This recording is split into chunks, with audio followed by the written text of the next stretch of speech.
All right, a little bit of an update time. I checked all the fluids under the hood. Power steering pump was pretty well empty. Oil actually was full and looked pretty good. Transmission fluid seems to be a little bit over full, but I'm assuming the torque converter probably drained because it's been sitting for so long. So we're going to fire it up. The fluid looks really clean, so we'll fire it up and let it stretch its legs a little bit, and then we'll check that fluid later and address it if it needs to get addressed, which I'll likely just change it anyway. But I got to knock out this yet. Headlight restoration kit, but I did get my new quarter lenses. They showed up today, so look how much better that already looks.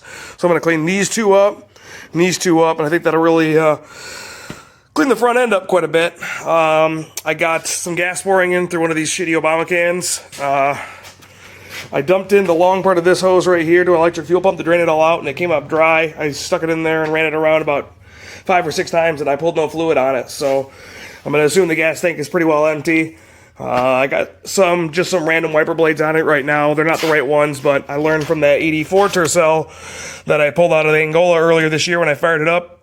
For some reason, the wiper blades kicked on, even though they weren't set to go on. I don't know if it just had a voltage spike or really what was going on. So I cleaned the windshield all off and put some different wiper blades on it. And then the rear wiper blade, I just kind of pulled the arm back. Because the reason why I did those two and didn't do that with this is I wanted to have the hood open when it's running. So now that this is pretty well filled up, I think I'm going to throw this battery in it, which is an old junk battery. I have no idea if it's going to give it enough juice to fire it up, but I think with that on it as well, we should get lucky. So, yeah, I'm going to throw that on here and give it a couple cranks and see how she goes. I also used, let's see if I can pull it up right here, this stuff. I saw this stuff on a video, I believe by Project Farm. I could be wrong. Where he used this on a bunch of different trims. So I used one of these today on the mirrors, and they look pretty nice. There's definitely, I think I need to do another coat because there's definitely some spots that aren't quite as shiny. Maybe I'll hit it with a little bit of Scotch Brite, kind of give it the surface a really even finish, and then do it again another time. But yeah, anyway, I guess I'll hook the camera up and we'll see if she comes to life. I did change the oil in it too. I think I mentioned that, but either way, I changed the oil and it actually came out pretty clear. I was surprised. It was a little bit dark, but I bet you there was no more than a couple hundred miles on that oil. But still, oil's it was $22 for 1030 full synthetic Euro STP or something or another. So totally worth swapping it out. I don't plan on running that the entire time. I'm going to get one of the man filters for it, or MAL, or whatever they call it. The Volkswagen guys love them too, but yeah, anyway, I'll stop rambling and I'll hook the camera up and we'll see what happens. Thanks for watching, stay tuned. Alright, we'll see if this jumper pack's doing what it needs to do. The battery don't really fit in there very great, but we shall see what happens. First try, here we go.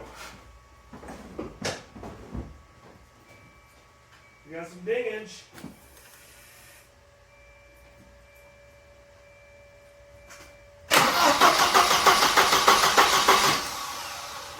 I'm going to crank it a few times, let it build up some oil pressure.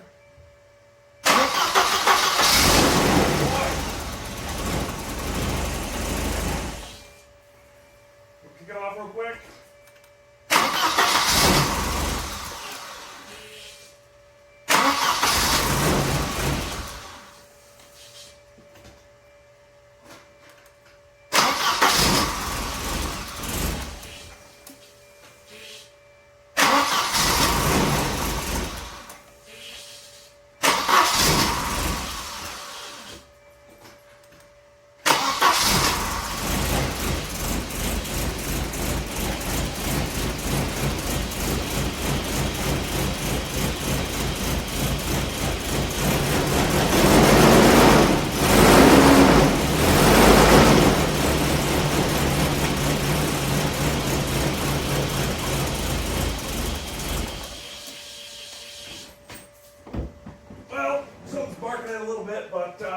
It did spark to life, so I'm going to pull this gas can out of here, which now apparently seems to be stuck.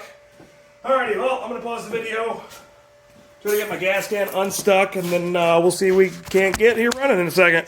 Well, she's idling right now. It ain't idling the best, but it may be due to some bad gas, because even though I stuck that thing in there and tried pulling stuff out, nothing came out, but it definitely shows on the full tank of gas, so you can see it's trying to not stall. So, yeah, I checked the air filter. I know the air filter's good. There's nothing gummed up inside of there. So, I'm just gonna kind of let it keep idling for a little bit here and give it some gas. I didn't check the exhaust, see if the exhaust is restricted, so maybe we got something going on in there. There is like a weird, let's see if I can get it to idle pretty good, if it'll stall out or not. There is like a weird noise coming from the back, which might be just a loud fuel pump. I'm not really positive. Feels like exhaust is coming out of there pretty good. There's a bit of a squealing noise coming from down here. So I think it might just be a loud pump. I'm not really sure, to be honest. But we got something dripping down there pretty major. All right, let me go check that out. All right, little update on the leak. I got a towel down there collecting it. The rack is clearly got a fault. Our power steering line's got a leak somewhere because it drank everything that was in here almost. So yeah, I gotta look into that, but that's not a huge deal. So outside of that, she did run. It's not idling the greatest yet, but I think it'll come back around as it gets going for a while. So like I said, I think a lot of it's bad gas. I don't think there's a drain on the tank. But I guess if there is a drain on the tank, let me know. I didn't do a ton of crawling down underneath it to see if there was one today. But yeah, I guess that's really all I got for today. I'll wrap this video up here, but she lives. She did fire up, and that's good progress. Motor wasn't popping or banging or anything like that, so I'm super geeked about that. So yeah, well, thanks for watching, guys, and I'll see you at the next one. Stay tuned. Adios. Have a good day.